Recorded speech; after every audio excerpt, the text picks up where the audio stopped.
Здравствуйте, в эфире «Эхо Москвы» в Уфе, программа «История башкирских родов». У микрофона Руслан Валиев, и у нас в гостях Салават Хамидуллин, руководитель автономной некоммерческой организации ШЖР, с которым мы разбираем историю башкирских восстаний. Здравствуйте, Салават. Здравствуйте. Я напомню нашим радиослушателям, что мы начали говорить о крупном башкирском восстании 1704-1711 годов и остановились на событиях 1708 года. 1707 года, вот как раз когда восстание началось, вот в прошлой программе мы говорили о фигуре Алдара Исекеева, Тархана, старшины Бурзянской волости. Жил он на стыке современного Бурзянского и Баймакского районов, предположительно на реке Кана, притоке, Белой, где примерно находится аул Атиково. Это было первое лицо Башкирии, как его даже в некоторых источниках писали «владелец Башкирии», как бы удельный князь. Хотя таковым он не был, но другого определения просто, дореволюционные историки найти не могли, и вот так владельцем называли. Первое лицо Башкирии, герой Азовского похода, плюс, один из богатейших людей. Человек физически, можно сказать, назвать его богатырем, поскольку он в поединке победил в Азовском походе выехавшего против него турецкого богатыря.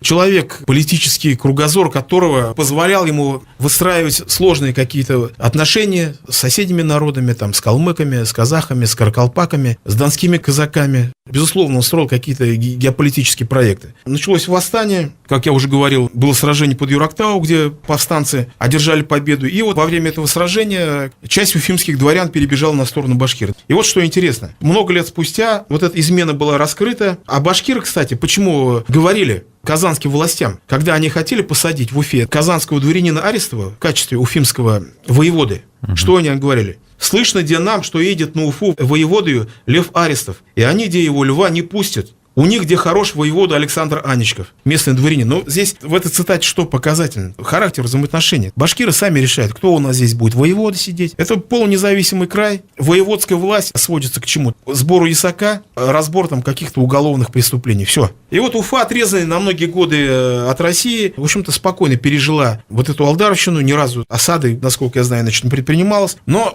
башкиры все-таки строили геополитические планы. Был взят повстанческий лазутчик Мишар Акбулатов. После пыток он дал следующие показания. Башкирцы Уфимского уезда, батыри Алдарка, Кусюмка, Уразайка и всех дорог башкирцы, а также Мещеряки, Иманка и Килманка Кулаевы с товарищи и Черемиса Уфимского уезда начали мыслить к воровству, то есть к восстанию, тому 4-й год, чтобы им всем под рукою и под волей великого государя не быть. И для того послали к султану турецкому и хану крымскому посланцев, все башкирцы и мещеряки, чтобы им дал кому ими владеть. А те их присыльщики привезли с Кубани султана Хазю, что называется ханом, и все ему Коран, то есть Коран целовали, чтобы быть им всем послушными ему. Кто такой султан Хазя? Как мы уже говорили, природными, в кавычках, государями башкир считались Кучумовичи. Это был очередной Кучумович, который был, видимо, раз с Кубани. Кубань тогда входила в состав Крымского ханства. Возможно, он жил на территории, подвластной Крымскому хану. Вот, звали его султан Хазя, но это, опять же, скорее всего, это титул, а не имя, потому что султан – это титул Чингизида, который не является ханом. Хазя – это хаджа. Хаджа – это титул суфийского шейха по тому времени. А на самом деле его звали Мурадом. Мурад. И вот башкир с Изгинской волости, жившего у озера Тургаяк, которого звали Елпак, говорил: стоит где наш царь Салтан. Герой Пушкина. Да, сказочный такой персонаж. Стоит наш царь Салтан под Уфимским городом на реке Чесноковке в 3000 человек. И с Ураковым, то есть князь Ураков, у Салтана был бой, и послал где к ним вотчины башкирские свое знамя и коня, и велит под знамя нам, башкирцам, всем сбираться и идти к себе в войско под Уфимский город на Чесноковку реку. И хочет Уфимский город взять и уездной деревни вырубить, и хвалится идти на сибирские слободы и деревни, и говорит где такие речи: «Я, де ваш прямой царь, и не берет где меня ни огонь, ни вода». И с Ногайской дороги все башкирцы ушли к нему, султану, войска под Уфимский город. На самом деле был султан Мурад Кучумович, сын Кучук-хана. Кучук-хан – это как раз был тот Кучумович, который был провозглашен ханом Башкирии во время Дайчиновщины, то есть восстания 1162-64 годов. Он был долгожителем, дожил даже до этих времен. Называли его султан Хаджой, то есть святым султаном, что выдает в нем суфийского шейха. Не случайно источники сообщали: батыри и все башкирцы за святого его почитают и воздают ему честь, целуют его в полу, а иным целовать не дают, то есть простым даже. Вот. И вот этот Алдар Тархан, Мурад хан провозглашенный, ставили политические цели восстановления в Урало-Поволжье чингизидского государства. И положили султан Хазя с башкирцами, чтобы им, ворам, башкирцам, и Казанского уезда татарам, русских людей всех прирубить, и всех уездов иноверцев возмутить, и к воровству своему соединить, идти войной под Казань всеми людьми, и взяв где Казань, тому вору Салтан Хазе быть в Казани, а как где Казань возьмут, всеми их воровскими людьми идти на Москву, и везде русских людей рубить, чтобы нигде христиан не было, а были все басурманы. Извините, как бы. Формулировки понятны. Да. То есть это как бы за что купили, то есть это язык документа. Автор этого документа как понимал, так он и изложил. Ну, башкиры установили контакты с турецким султаном, с крымским ханом, народами Северного Кавказа и даже с донским атаманом Кондратием Булавиным. Они пытались вот это восстание расширить. Вот русский историк Сергей Соловьев, которого мы цитировали в прошлых программах, писал: в 1707 году уфимский башкирец, назвавшись султаном, ездил в Константинополь и Крым просить помощи делу единоверцев. Потом пробрался на Кубань, оттуда к горским народам, чеченцам, мечкисам, аксайцам, и прельстил их, выдавая себя за святого и за султана башкирского. Горцы провозгласили его своим владыкою. Скоро пристали к нему кумыки, агараханские казаки-раскольники, терские кочевые акачены. Собравшись со всеми этими народами, святой султан подошел 12 февраля 1708 года к Терской крепости, сжег Слободы и Острог. Это как раз вот тот самый святой султан. Мурат Кучуков ездил в Стамбул, пытался добиться аудиенции у султана турецкого Ахмеда III, но его там служба протокола не пропустила.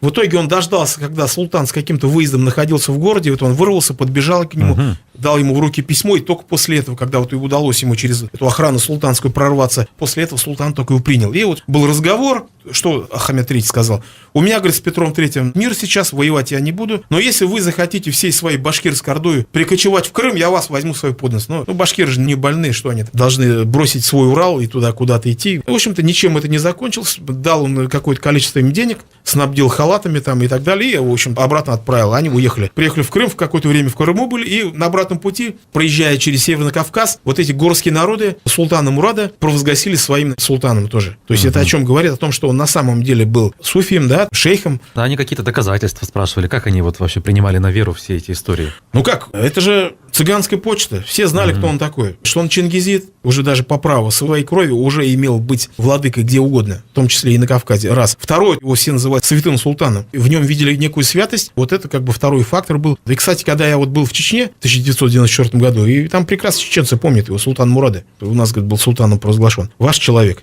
из Башкирии прибыл. Чем это все закончилось? Султан осадил Терский город, сжег посады, но цитадель взять не смог. Султан, и тут подошли подкрепления из Астрахани. Султан был разбит, взят в плен, отвезен в Казань и повешен за ребро, подвергся мучительной казни. В это самое время Алдар Тархан, который остался в Башкирии, собирает войско, говорят, что там до 30 тысяч, и, в общем-то, движется в сторону Казани. Сметая все на своем пути, вот они прям остановили в 30 верстах от Казани. Другие отряды башкир прорываются в северном направлении, в Уржумский уезд. Уржум, то есть это Кировская область, вверх по Уржуму идут. Тут даже вот перечисление одних населенных пунктов, которые, значит, были разорены. Там Сарапол, Мензелинск, Елабуга, крепость Белярск, Новошишминск, Чистополь, Вятские поляны. Просто нашествие. 1 января пришло известие, что воры-башкирцы, пригород Заинск, выжгли, людей порубили и идут большим собранием под Новошишминск. Не имеет смысла перечислять количество населенных пунктов. Подошли к Казани, и тут все, наконец-то власти поняли, что это не какие-то шутки. До этого времени как-то Петру не было до этого. Наконец-то в ночь с 31 декабря 1707 года на 1 января 1708 года Петр собрал вот эту конзилию, так называемую, свою. Вот они 2 дня вырабатывали планы по подавлению вот этого восстания.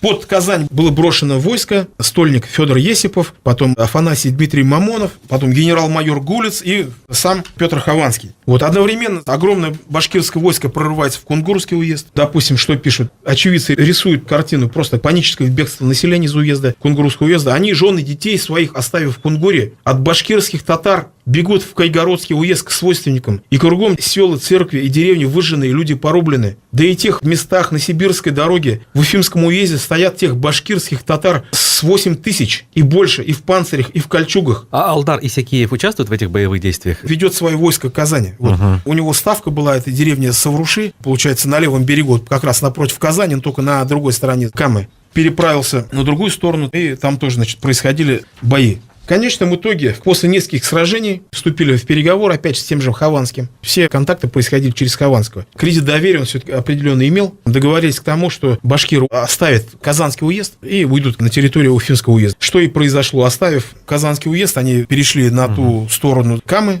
отступили в Башкирию. Но что интересно, башкирское восстание было в центре внимания английской дипломатии. 5 мая 1708 года английский посол в Москве тогда еще Чарльз Витворд писал: «Я уже сообщал вам о мятеже башкирских татар, которые, собственно, находятся в прежнем положении. Немногие мятежники, правда, изъявляют покорность, дают присягу верности царю, и главнокомандующий местных войск Хованский доверяет искренности такой присяги. Но губернатор, это имеется в виду Кудрявцев, видит в ней только уловку для выигрыша времени. Другие татары, черкесские, проживавшие у Каспийского моря, взялись за оружие и сожгли Терки, Терскую крепость. Другие татары черкесские здесь надо понимать, все горские народы. Вот, сожгли город пограничный с Персией, имеющий большое значение. Вот интересные такие вещи. И потом 2 июня тот же Витворд пишет, рассказывая уже, тогда вспыхнул мятеж Кондратия Булавина надо мной, пишет: «И с Булавиным 36 тысяч человек, и он, Божьей милостью, состоит в союзе с башкирами, которые снова взялись за оружие».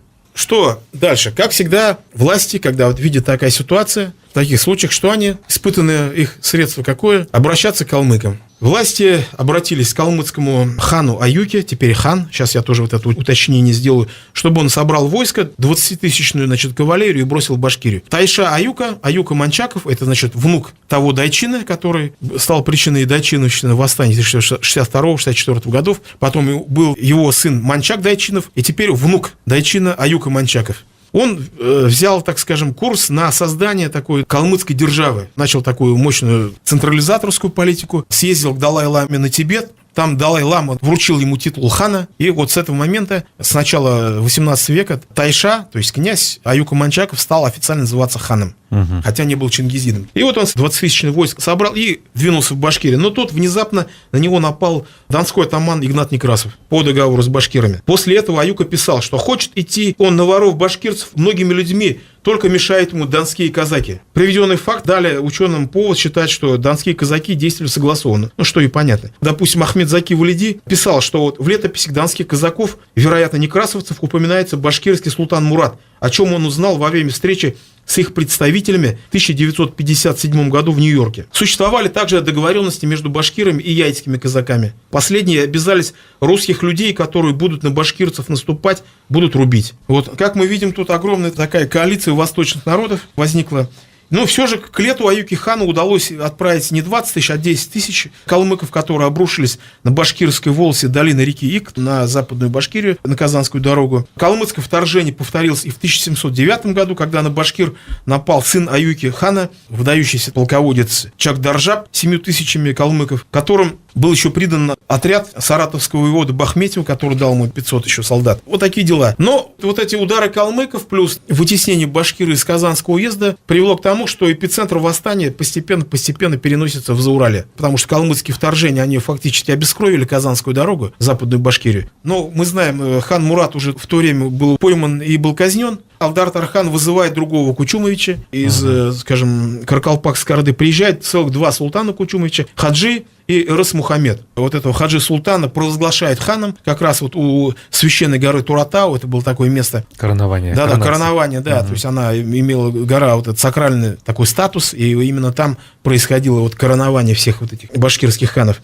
И тут немедленно вот это Хаджи хан или Хаджи Султан издает фарман, приказ, провозглашает: Казань была Шигалея хана юрт, а Уфа была Гирея хана юрт. Оба мусульманские юрты были, и вы, иноверцы, из мусульманского юрта подите вон, и вы мусульманскую веру веруете, а будь в мусульманскую веру не пойдете, давайте нам дани, налог с иноверцев. Ну, вот такая ситуация, в общем-то, складывается. Восстание продолжается, и вот этот калмыцкий хан Аюка, вот несмотря на то, что присягал царскому правительству, все-таки у него там были свои мотивы. В 1710 году он отказывается уже от русского подданства и начинает сноситься с турецким султаном Ахмедом III. А давайте напомним, с какой территории вот эти калмыки приходили, где они в тот момент находились? В тот момент основная зона расселения калмыков, территория современной Калмыкии, но она была гораздо шире, то есть фактически они занимали всю вот это междуречье Волги и Яйка в низовьях этих рек. Но фактически их кочевье даже дальше до Арала, потому что Аюке хану удалось представлять Аральское море, вот акватория Аральского моря, вот низовье Яйка и Волги, да? Северо-западный Казахстан нынешний. Да. В орбиту, значит, своего политического влияния втянул не только вот эту всю территорию до Аральского моря, но даже и Туркмению. Туркмены с этого момента стали платить дань. Юго-восточная оконечность Каспия, да? И вот он такую, значит, пусть эфемерную, но на время вот сколотил вот такую державу. И Аюка пишет, значит, турецкому султану: племя иштеков. Иштеки — это внешнее название башкир, данное им со стороны других, в первую очередь, кочевых народов, соседних казахов, каракалпаков, калмыков. Племя иштеков, которые мусульмане до недавнего времени находились под гнетом русских. В последнее время они находят себя весьма сильными. И один султан из племени иштеков с некоторым количеством людей совершил поход на одну московскую крепость, известную как Терк. Указанного султана казнил московский царь. После чего племя иштеков, каракалпаки и киргиз-кайсаки, эти три племени, три рода, все мусульмане, объединившись, определили иштеком султана из каракалпаков, Кучумовича. И эти роды заключили с нашим государем Аюка ханом соглашение и договор о набеге на московское государство. И зимой прошлого года, то есть, получается, 1709 года, когда река Итиль, то есть Волга, покрылась льдом, и около 40 тысяч русских, находившихся в московском подданстве, направлялись в поход на иштеков, на башкир. Аюка хан помог иштекам. Племя иштеков встретило названный русский отряд. Указанный отряд, обнаружив свою неспособность противостоять иштекам, укрепился на льду. Посчитав, что иштеки не пойдут на лед, так после этого иштеки взломали лед выше и ниже течения реки, от чего русские вместе с лошадьми и обозом утонули. То есть нам совершенно, историкам, неизвестно, о каком это вообще сражении идет речь.